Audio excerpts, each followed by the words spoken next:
Mes parents ont dit, tu ne fais plus partie de cette famille. S'il te plaît, ne nous contacte pas. J'ai simplement répondu, ne vous inquiétez pas, mon argent ne vous contactera pas non plus. 5 minutes plus tard, 23 appels manqués. Je m'appelle Léla Stoney, à 31 ans, j'ai été la bouée de sauvetage de ma famille pendant trop longtemps. Je suis organisatrice d'événements indépendantes, payant la note pour leur loyer, leurs charges et les projets chimériques de mon frère aîné. Il n'appelait jamais pour prendre de mes nouvelles, seulement pour encaisser. Samedi dernier, je suis arrivé à une réunion de famille dans le jardin de mes parents à Atlanta, m'attendant à un rare moment de complicité. Au lieu de cela, on m'a tendu une embuscade. Mon frère a exigé 50 000 $ pour sa dernière affaire. Mes parents l'ont soutenu, leurs voix acérées, insistant sur le fait que je le devais à la famille. J'ai dit non.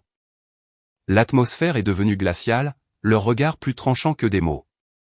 Je suis parti le cœur battant, sachant que j'avais franchi une ligne. Dimanche matin, mon téléphone a vibré. Un message de mes parents. Tu ne fais plus partie de cette famille. S'il te plaît, ne nous contacte pas. Mes doigts tremblaient pendant que je tapais ma réponse. Ne vous inquiétez pas, mon argent ne vous contactera pas non plus. 5 minutes plus tard, 23 appels manqués ont inondé mon écran. Leur panique me disait tout, ils avaient besoin de mon portefeuille, pas de moi. Ce moment a allumé un feu en moi. J'en avais fini d'être leur distributeur automatique de billets. Ce qui s'est passé ensuite a tout changé, et je suis prête à tout partager. Si vous avez déjà été piégé par les exigences familiales, racontez votre histoire dans les commentaires et abonnez-vous. Parlons de la libération. Restez à l'écoute pour voir comment j'ai fait. Laissez-moi vous ramener à ce samedi soir dans le jardin de mes parents. J'avais conduit jusqu'à leur maison d'Atlanta, espérant un rare moment de chaleur familiale. Peut-être un rire en se remémorant de vieilles histoires. Au lieu de cela, je suis tombé dans une embuscade. Mon frère aîné, Dylan, n'a même pas attendu que le barbecue refroidisse. J'ai besoin de 50 000 $, a-t-il dit, sa voix douce mais tranchante comme celle d'un vendeur concluant une affaire. Ma nouvelle boutique de mode est une mine d'or, du streetwear haut de gamme, des modèles exclusifs. C'est une affaire sûre. Ses yeux se sont plantés dans les miens, remplis de ce mélange familier de charme et d'attente. J'avais déjà entendu ce discours auparavant, son café artisanal qui a fait faillite, son food truck qui n'a jamais démarré. Chaque fois, j'avais vidé mes économies pour le maintenir à flot. Cette fois, mon estomac s'est noué. Je n'étais pas sûr de pouvoir le refaire. Papa est intervenu avant que je puisse répondre. Tu dois soutenir ton frère, a-t-il dit, son ton lourd comme si j'échouais à un test tacite. La famille reste soudée. Maman s'est penchée en avant, ses yeux se plissant. C'est ton devoir de l'aider, a-t-elle dit, ses mots fendant l'air chaud de la nuit. Le devoir. Le mot a atterri comme un poids sur ma poitrine. Pendant des années, j'avais été leur filet de sécurité, payant leur loyer, couvrant les charges, et même réglant la note de l'assurance auto de Dylan quand il oubliait de payer. Je m'étais toujours dit que c'était de l'amour, que la famille signifiait sacrifice. Mais là, debout, leurs visages expectatifs me fixant, je me sentais comme un compte en banque, pas une fille. J'ai pris une lente inspiration, mes doigts agrippant le bord de ma chaise. Je ne peux pas, ai-je dit, ma voix plus basse que je ne le voulais. J'ai déjà tant payé. Votre loyer, 3 000 par mois. Les charges, 5 cents de plus. L'assurance de Dylan, ses prêts commerciaux. L'année dernière, j'ai déboursé 22 000 $ pour vous maintenir tous à flot. J'ai fait une pause, scrutant leur visage, espérant une lueur de gratitude. Il n'y en avait aucune. La mâchoire de papa s'est crispée. Les lèvres de maman se sont pincées comme si je l'avais insulté. Dylan s'est adossé, croisant les bras, un sourire narquois sur le visage. Tu es assise sur tout cet argent de l'organisation d'événements, a-t-il dit, sa voix assez forte pour porter à travers le jardin. Et tu es trop égoïste pour aider ton propre frère. Incroyable. Égoïste. Le mot a frappé comme un coup de poing, résonnant dans mes oreilles. Je sentais tous les yeux sur moi. Cousins, tantes, oncles, voisins invités au barbecue. Leur regard brûlait, me jugeant, me marquant comme la méchante. Ma gorge s'est serrée, et pendant un instant, j'ai voulu céder, faire le chèque juste pour que ça s'arrête. Je l'avais déjà fait, aplani les choses, maintenu la paix. Mais quelque chose s'est brisé en moi. Ce n'était pas moi qui brisais cette famille. C'était moi qui la tenais ensemble, et ils ne le voyaient même pas. Je ne suis pas égoïste, ai-je dit, ma voix plus assurée maintenant, s'élevant au-dessus des murmures. J'ai donné tout ce que j'avais. Quand est-ce que ça s'arrête? Personne n'a répondu. Le silence était plus bruyant que leurs paroles. Tante Karen, qui observait tranquillement depuis le bout de la table, a croisé mon regard. Elle n'a pas parlé, mais ses yeux contenaient une douceur qui ressemblait à une bouée de sauvetage. Plus tard, alors que je me tenais près de la table des desserts, faisant semblant de m'occuper des assiettes, mon téléphone a vibré. Son message disait, « Hila, tu ne leur dois aucune excuse. Tu les as portés assez longtemps. » J'ai fixé l'écran, mon cœur s'emballant.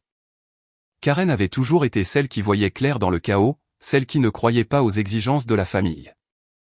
Ces mots étaient une étincelle, un rappel que je n'étais pas folle de vouloir dire non. J'ai glissé mon téléphone dans ma poche, mes mains tremblant, partagées entre la culpabilité et un sentiment de défiance grandissant. Je ne pouvais pas rester. Je dois y aller, ai-je dit, ma voix à peine plus haute qu'un murmure. J'ai repoussé ma chaise, le grincement contre la terrasse coupant à travers la tension. Maman a appelé derrière moi. Hila, ne fais pas de scène. Dylan a grogné, marmonnant quelque chose sur le fait que j'étais dramatique. Je n'ai pas regardé en arrière. J'ai franchi le portail du jardin, leur voix s'estompant derrière moi, et je suis monté dans ma voiture. Assise là, agrippant le volant, mon esprit tournait. J'avais passé des années à penser que mon rôle était de les maintenir à flot, loyer, facture, les rêves de Dylan. Mais si ce n'était pas de l'amour? Et si c'était juste du contrôle? La pensée m'a frappé durement, disant, non, ce n'était pas seulement une question d'argent. Il s'agissait de me retrouver moi-même. En rentrant chez moi, la ligne d'horizon d'Atlanta défilant, j'ai rejoué la soirée dans ma tête. Le sourire narquois de Dylan. Les mots acerbes de maman, la déception de papa. Ils n'étaient pas nouveaux, mais ils semblaient plus lourds maintenant. J'avais toujours été celle qui arrangeait les choses, celle qui payait pour maintenir la paix, mais la paix à quel prix? Mes économies étaient épuisées, mon énergie dépensée, et pourquoi? Pour être traité d'égoïste devant tout le monde. Je me suis garé dans le parking de mon immeuble, mes mains tremblant encore. Le message de Karen brillait dans mon esprit, une petite lueur dans la tempête. Je ne savais pas ce qui allait se passer ensuite, mais une chose était claire. Je ne pouvais pas continuer à vivre pour leur approbation. Pour la première fois, je me suis demandé si je pouvais lâcher prise, non seulement de l'argent, mais aussi de la culpabilité qui m'enchaînait à eux. Dimanche matin, mon téléphone s'allume avec un message qui me blesse profondément. Il vient de maman et papa, leur nom brillant sur l'écran. Tu ne fais plus partie de cette famille. S'il te plaît, ne nous contacte pas. Les mots frappent comme une lame, tranchant et froid, coupant à travers des années de sacrifices que j'avais fait pour eux. Je m'assois sur mon canapé, fixant le message, ma respiration courte. Pendant un instant, je suis de nouveau une enfant, désespérée de leur approbation, terrifiée d'être rejetée. Mais ensuite je me souviens de la nuit dernière, de leurs exigences, de leurs accusations, de la façon dont ils ont transformé mon nom en trahison. Mes mains tremblent, non de peur, mais de quelque chose de nouveau, de la colère. Je tape ma réponse, mes doigts bougeant avant que je ne puisse trop réfléchir. Ne vous inquiétez pas, mon argent ne vous contactera pas non plus. J'appuie sur envoyer, et le silence qui suit ressemble à la liberté. 5 minutes plus tard, mon téléphone explose. 23 appels manqués. Dylan, maman, papa, l'un après l'autre, leurs noms clignotant comme des signaux d'alarme. Les messages vocaux s'accumulent, chacun plus acerbe que le précédent. La voix de Dylan dégouline de venin. Tu nous abandonnes, Hila. Tu le regretteras. Le message de maman est plus doux, mais non moins tranchant. Comment as-tu pu nous faire ça? Nous t'avons élevé. Celui de papa est brutal. Tu es ingrate. Je n'écoute pas le reste. Leurs mots sont un cœur de reproche, mais je ne suis pas ébranlé. Ils n'appellent pas pour s'excuser. Ils appellent parce que j'ai coupé les vivres.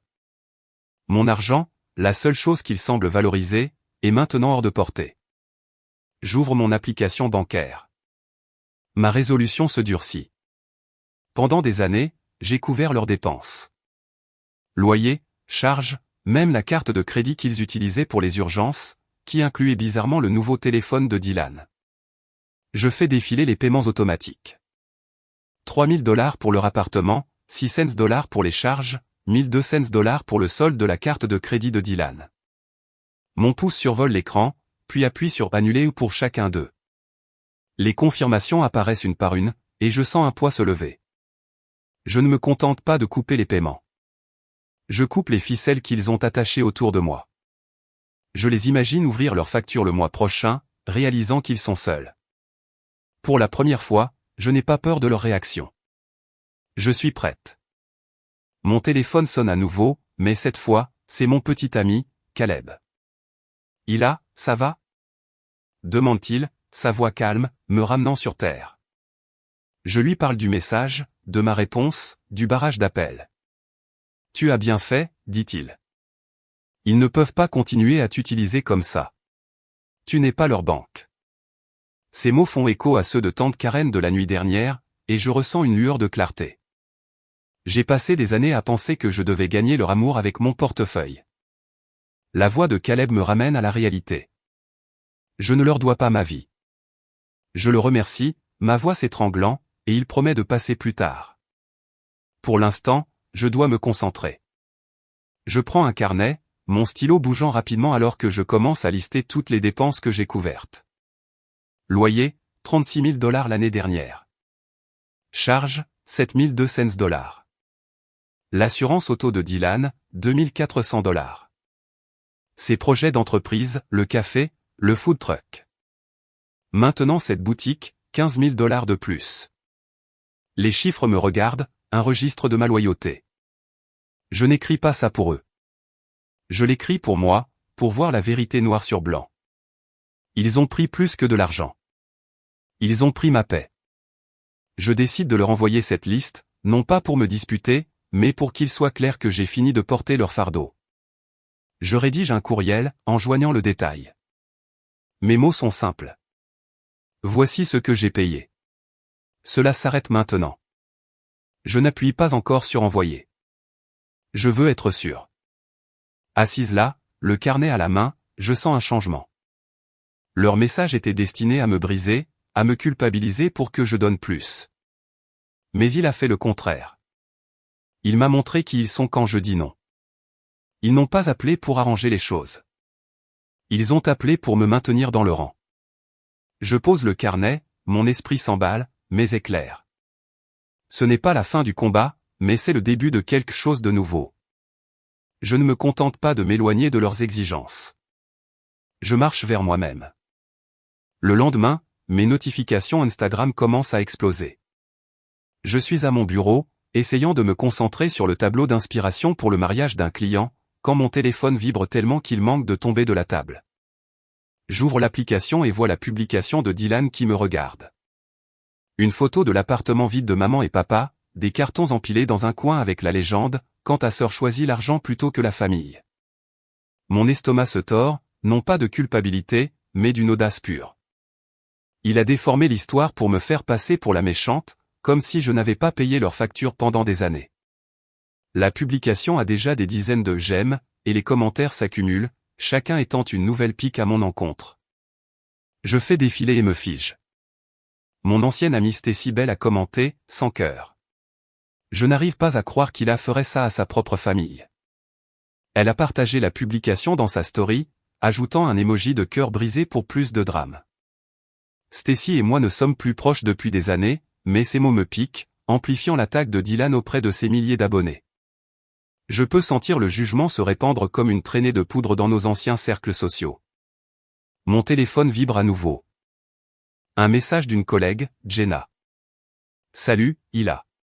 Ça va? La publication de Dylan circule dans notre discussion de groupe. Les gens parlent. Je fixe le message, mon pouce accélérant. La discussion de groupe est pleine d'amis communs, de collègues, même de clients. Ce n'est plus seulement un drame familial. C'est une humiliation publique. Je veux riposter, dire au monde comment j'ai financé leur vie, loyer, charges, les entreprises ratées de Dylan. Mais je m'arrête. Répondre ne ferait qu'attiser le feu, donnant à Dylan et Stacy l'attention qu'ils recherchent. Au lieu de cela, je prends une profonde inspiration et j'ouvre mes messages. Il y en a un de ma cousine, Nora. J'ai vu la publication. Je ricane en lisant la suite. Ta famille dépasse les bornes. Ils profitent de toi depuis toujours. Tu ne mérites pas ça. Ces mots sont une bouée de sauvetage qui perce le bruit. Nora a toujours été celle qui comprend. Le rare membre de la famille qui ne me voit pas comme un distributeur de billets.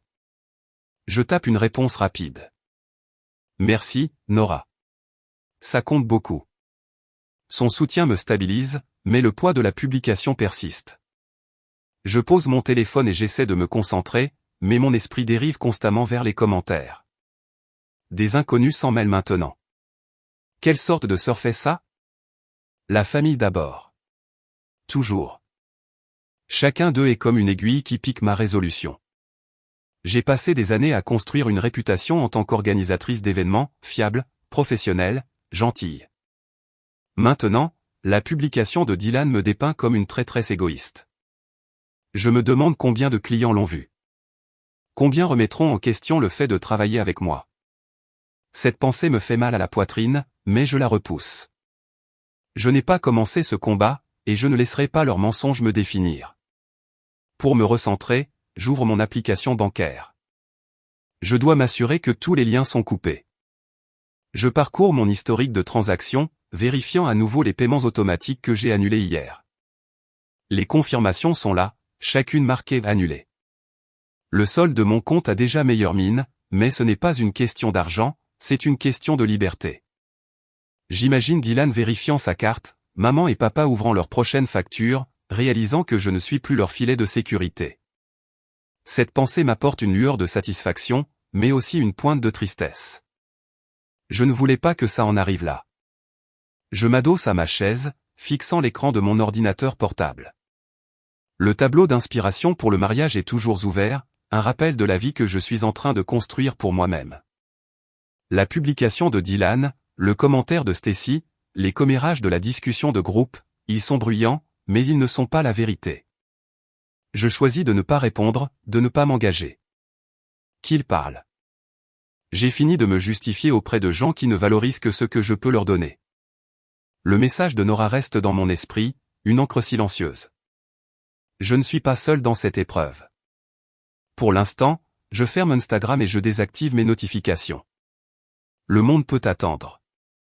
J'ai du travail à faire et une vie à reconquérir. Mardi soir, je suis assise dans mon appartement avec Caleb. Le silence entre nous est confortable, un contraste frappant avec le chaos des derniers jours. Mon téléphone est éteint. Les notifications sont silencieuses après la tempête Instagram d'hier. Caleb me regarde, ses yeux doux mais sérieux. Tu n'as pas à continuer de te prouver à eux, dit-il, sa voix calme. L'amour ne se mesure pas à ce que tu paies. Tu es assez sans leurs exigences. Ces mots atterrissent doucement, dénouant un nœud que je portais depuis des années. J'ai toujours pensé que je devais donner de l'argent, du temps, de l'énergie pour être digne de l'affection de ma famille. Le réconfort de Caleb est comme une permission de laisser cela partir, de me voir au-delà de leurs attentes. J'acquiesce, la gorge serrée, reconnaissante de sa clarté. On frappe à la porte, nous interrompant. C'est tante Karen, son visage chaleureux, mais teinté d'inquiétude. Elle s'assoit, serrant une tasse de thé que je lui offre. J'ai entendu parler de la publication, dit-elle en secouant la tête. Mais il y a autre chose. Tes parents ont utilisé ton argent pour acheter une télévision de 65 pouces le mois dernier, $2000, le haut de gamme. Ils s'en sont vantés lors d'un dîner de famille, mais ne t'ont jamais mentionné. Ces mots frappent comme un coup que je n'ai pas vu venir. Je couvrais leur loyer, pensant que c'était pour des produits de première nécessité, pendant qu'ils faisaient des folies sans un mot de remerciement. La voix de Karen s'adoucit. Tu leur as tout donné, Ils n'ont pas le droit d'en exiger plus. Son honnêteté me recentre, mettant en lumière leurs droits acquis. Le lendemain matin, je suis dans le bureau du docteur Hélène, ma première séance de thérapie. Elle se penche en avant, sa voix calme mais inquisitrice. Que signifie la liberté pour vous, Hila? La question me prend au dépourvu. Je balbutie, puis je dis, ne pas sentir que je leur dois ma vie. Le docteur hoche la tête, m'encourageant à creuser plus profondément. Nous parlons de mon rôle dans la famille, de la façon dont j'ai lié ma valeur à leurs besoins.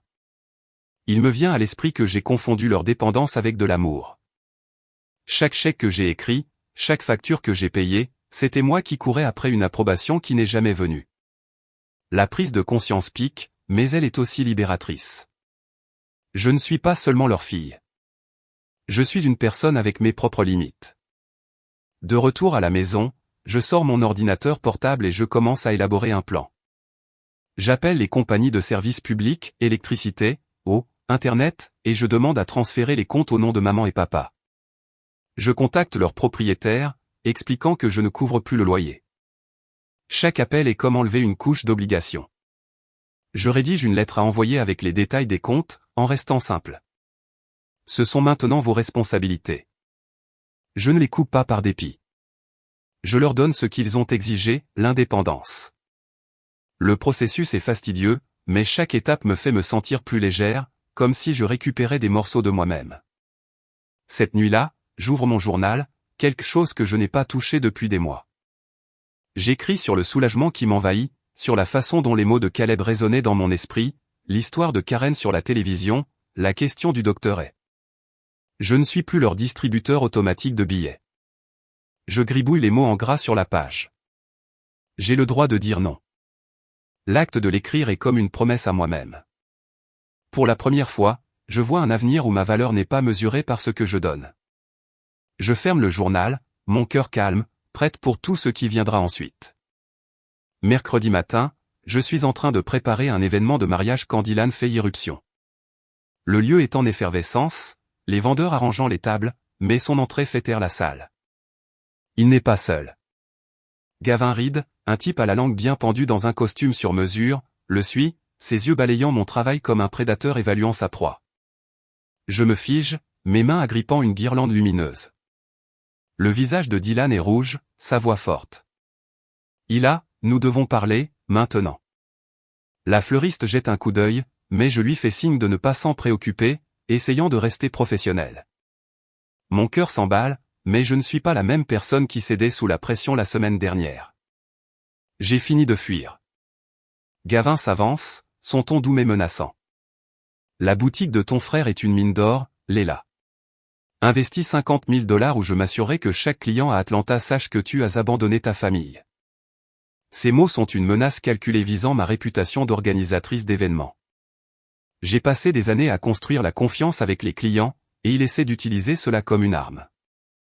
Ma mâchoire se crispe, mais je soutiens son regard. Vous n'aurez pas un centime, dis-je, ma voix ferme. Dylan ricane, arpentant la pièce, et dans son agitation, il heurte une toile de fond floral. La structure délicate s'effondre, des pétales se dispersent, une pièce maîtresse de $5 000 ruinée. Les vendeurs sursautent, et je sens une montée de colère. C'est mon travail, mon espace. Sortez, dis-je en montrant la porte. Vous deux. J'ai transféré tous les comptes, loyers, charges, tout, au nom de maman et papa. Vous êtes seuls maintenant. Les yeux de Dylan s'écarquillent comme s'il ne croyait pas que j'irais jusqu'au bout. Gavin sourit, imperturbable. Tu le regretteras, dit-il. Mais je ne bronche pas. J'ai déjà fait face à leurs menaces, sur Instagram, dans les messages vocaux, lors des dîners de famille. Cette fois, je ne recule pas. Ils s'attardent comme s'ils s'attendaient à ce que je craque, mais je tiens bon. Finalement, ils se retournent et partent, Dylan marmonnant dans sa barbe. Je prends mon téléphone et compose le 911, ma voix calme mais ferme. Je dois signaler un incident sur mon lieu de travail. Je l'explique à l'opérateur, décrivant la perturbation et les dégâts. Les vendeurs regardent, les yeux écarquillés, pendant que je donne les détails, la toile de fond effondrée, la menace de Gavin, l'imprudence de Dylan. À l'intérieur, je suis furieuse, mais je garde mon sang-froid. Il ne s'agit pas seulement de fleurs. Il s'agit de protéger ce que j'ai construit. L'opérateur promet qu'un officier fera un suivi, et je raccroche, les mains tremblant d'un mélange d'adrénaline et de résolution. Je n'ai jamais appelé la police auparavant, mais je ne les laisserai pas m'intimider dans mon propre espace. Je sors prendre l'air, le soleil du matin chaud sur mon visage. J'envoie un message à Caleb, Dylan et un type viennent de débarquer au travail. Ils ont saccagé une toile de fond, mais j'ai tenu bon. Je vais bien. Sa réponse arrive rapidement. Fier de toi, Ila. Tu gères. Ces mots manquent. Un rappel que je ne suis pas seul. Je pense à la semaine passée, à la dispute dans le jardin, au message de reniement, à la publication Instagram. Chaque fois, je me suis choisi, et ça commence à me sembler juste. Dylan et Gavin peuvent pousser, mais ils ne peuvent pas me briser. Je construis quelque chose de plus fort maintenant. Une vie selon mes propres termes. Une semaine plus tard, je sirote un thé dans un café local quand Nora m'envoie un message. Il apparaît sur mon écran. La boutique de Dylan a fait faillite. Il travaille à temps partiel dans un supermarché maintenant. Je m'arrête, la vapeur de ma tasse s'élevant dans l'air. Je m'attendais à ce que son entreprise échoue, son historique avec les cafés et les food trucks en était la preuve, mais le voir confirmé est différent. Il n'y a pas de satisfaction. Juste une reconnaissance silencieuse que ce sont ses choix, et non les miens, qui l'ont mené à cela. Dylan a toujours compté sur mon argent pour le tirer d'affaire. Mais sans cela, il fait face à la réalité. Je réponds à Nora. Je suppose qu'il devra se débrouiller. Mon ton est calme, mais à l'intérieur, je traite le poids de sa chute. Nora envoie un autre message, celui-ci plus lourd. Tes parents ont reçu un avis d'expulsion.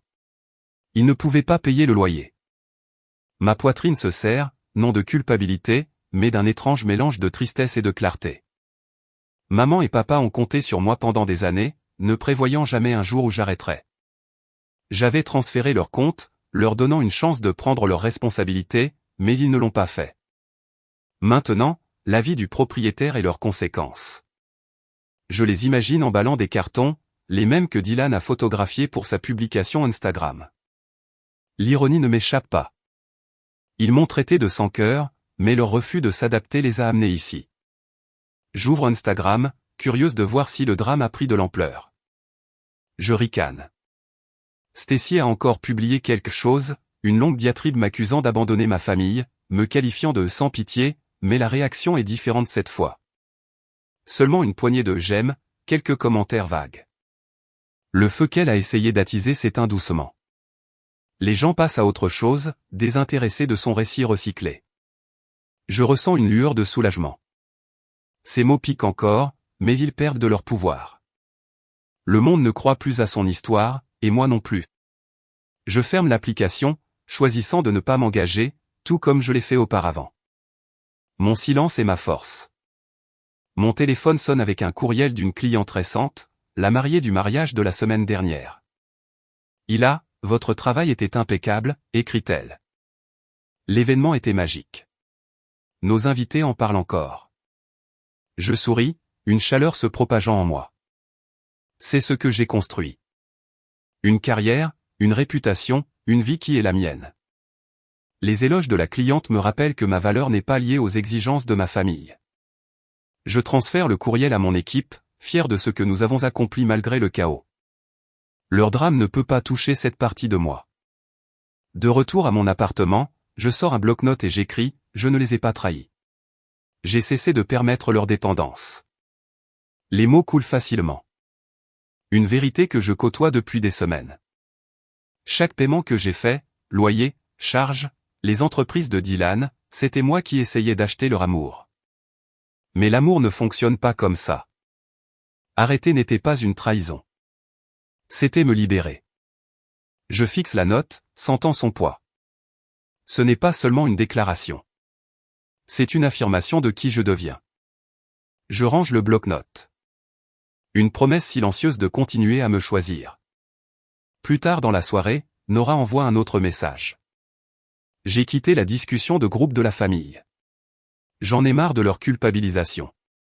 Elle ajoute, tu fais ce qu'il faut, Ila. Je suis avec toi. Ces mots me frappent comme une vague de gratitude. Nora a toujours été celle qui voyait au-delà des attentes de la famille, et maintenant elle me soutient. Je réponds, merci, Nora. Ça signifie tout pour moi. Sa décision de quitter la discussion reflète mon propre parcours, couper les liens avec la toxicité, choisir l'authenticité plutôt que l'obligation. Je m'assois, le cœur plus léger, sachant que je ne suis pas seul dans ce combat. Un mois plus tard, mon appartement ressemble à un sanctuaire, pas à un champ de bataille. Le doux bourdonnement de ma routine matinale, préparer le café, planifier des événements, apporte une paix que je ne savais pas possible. Mon compte en banque ne saigne plus pour un loyer ou des charges qui ne sont pas les miens. Je suis libéré du poids des attentes de ma famille, et c'est comme respirer pour la première fois depuis des années. Je me dirige vers mon bureau, la lumière du soleil entrant par la fenêtre, et je ressens une étincelle de joie dans la vie que je suis en train de construire. Mon travail d'organisatrice d'événements prospère, mes journées remplies de clients qui me valorisent pour mes compétences, pas pour mon portefeuille. Cette liberté n'est pas seulement financière. Elle est émotionnelle. Une reconquête de mon propre espace. Une enveloppe arrive par la poste. L'écriture est sans équivoque celle de maman. À l'intérieur, une lettre de Suzanne, son ton plus doux qu'avant. Ila, rencontrons-nous et réconcilions-nous. Nous sommes toujours une famille. Mon premier instinct est d'espérer, mais je fais une pause. Ces mots sonnent comme la paix, mais ils font écho aux mêmes culpabilisations que j'ai entendues pendant des années. Je réponds, mon stylo stable. Je te souhaite le meilleur, maman, mais j'ai fini de porter tes fardeaux. Mes limites restent en place. J'envoie la réponse, ne ressentant aucune colère, seulement de la résolution. Je ne ferme pas la porte pour toujours, mais je choisis qui je laisse entrer. La lettre de Suzanne ne change rien à cela. Caleb et Nora sont devenus ma famille de cœur. Leur présence est une chaleur qui ressemble à un foyer. Le rire de Caleb remplit mes soirées. Son soutien constant est un rappel que l'amour n'exige pas de sacrifice. Nora prend régulièrement de mes nouvelles, ses messages pleins d'encouragement. Tu déchires, Ila. Nous nous retrouvons pour un brunch, échangeant des histoires sur le travail et les rêves. Sans condition. Leur foi en moi est inconditionnelle, un contraste frappant avec la famille que je poursuivais autrefois. Avec eux, je ne suis pas un distributeur de billets ou une solutionneuse de problèmes. Je suis juste Ila, et c'est assez. Leur amour est un cadeau, pas une transaction. Lors de ma dernière séance avec le docteur elle demande, comment les limites vous protègent-elles? Je réfléchis un instant, puis je dis, elles gardent ma valeur intacte. Le docteur Hélène hoche la tête, ses yeux gentils mais vifs. Nous parlons de la façon dont j'avais l'habitude d'assimiler le fait de donner au fait d'être valorisé, de la façon dont j'ai laissé les besoins de ma famille me définir. Établir des limites, dire non, prendre du recul m'a montré ma propre force. Les mots du docteur persistent. Vous n'êtes pas responsable de leur choix. Je quitte son bureau en me sentant ancré.